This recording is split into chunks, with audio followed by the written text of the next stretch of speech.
నిజాంపేట మండల కేంద్రంలో యూరియా వచ్చిందనే సమాచారంతో రైతులు ఫర్టిలైజర్ షాపులకు ఉదయం 6 గంటలకి చేరుకోగా యూరియా బస్తాలను 5 నిమిషాల్లో యాప్ లో 1000 యూరియా బస్తాలు బుక్ అయ్యాయని, వచ్చిన రైతులకు యూరియా బస్తాలు దొరకకపోవడంతో రైతులు రోడ్డుపై బైఠాయించి ధర్నా చేపట్టారు.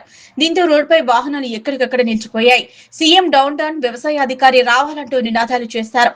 దీంతో పోలీసులు ధర్నా వద్దకు చేరుకుని రైతులను నచ్చజెప్పి ధర్నా విరమింపచేశారు. ఈ సందర్భంగా రైతులు మాట్లాడుతూ యూరియా బస్తాల కోసం రైతులు ఎంత ఇబ్బందులు పడుతున్నా ప్రభుత్వం పట్టించుకోకపోవడం దారుణమన్నారు.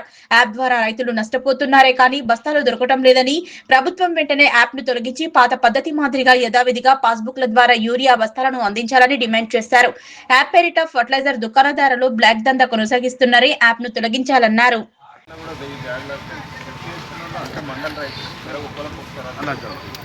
సార్ మొత్తానికి బ్యావలేదు పెట్టలేదు సార్ బ్యావలేదు పెట్టలేదు వాళ్ళు అడిగారు. నేను ఏం కావాలో చెప్తున్నా, సొల్యూషన్ చెప్తున్నా. డిస్కషన్ పెడితే ఏం రాదు కదా. నేను ఇంకా గంట 2 గంటలు కూర్చున్నా కూడా ఏం రాదు కదా.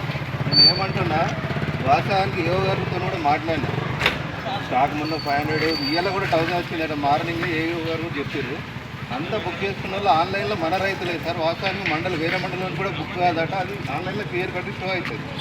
ఇబ్బంది అప్పుడప్పుడు టెక్నికల్ ప్రాబ్లమ్స్ అవుతుంది, అది వాస్తవమే. అంతకుముందు రాత్రి మనకు ఇప్పుడు 4 గంటలకు కూడా నిలబడ్డారు మీరు టోట్ అయింది.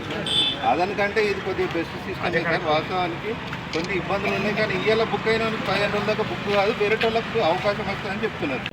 నేను ఏవోసారికి ఏం చెప్పారంటే యూరియా వచ్చినాయి దయచేసి బుక్ చేసుకోవాలని చెప్పి ప్రతి ఒక్క ఏఈఓ మేడం గారు వారి గ్రామాలకు సంబంధించిన గ్రూప్లో పెట్టడం జరిగింది.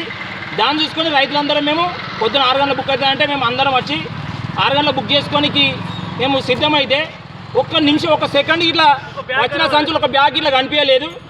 ఇందుకు నిరసనగా ఈరోజు మేము ఖచ్చితంగా ప్రభుత్వాన్ని నిలదీస్తున్నాం. రైతుల కష్టాలు తెలుసుకొని ఈ యొక్క యాప్ను తీసేసి మాకు ఇంతకుముందు ఇచ్చినట్టుగా సాధారణంగా పాస్బుక్లు చూసుకుంటూ రాసి ఇవ్వడం, ఆ విధంగా ఇస్తే రైతుల కష్టాలు తీరిపోతాయి.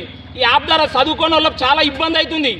ఇవాళ ఇంట్లో వాళ్ళు ఎక్కడ ఉంటారు, వాళ్ళని బుక్ చేయమంటే వాళ్ళు బుక్ చేయడానికి వస్తలేదు. దయచేసి ఈ యాప్ను వెంటనే రద్దు చేయాలని మేము ప్రభుత్వాన్ని కోరుతున్నాం.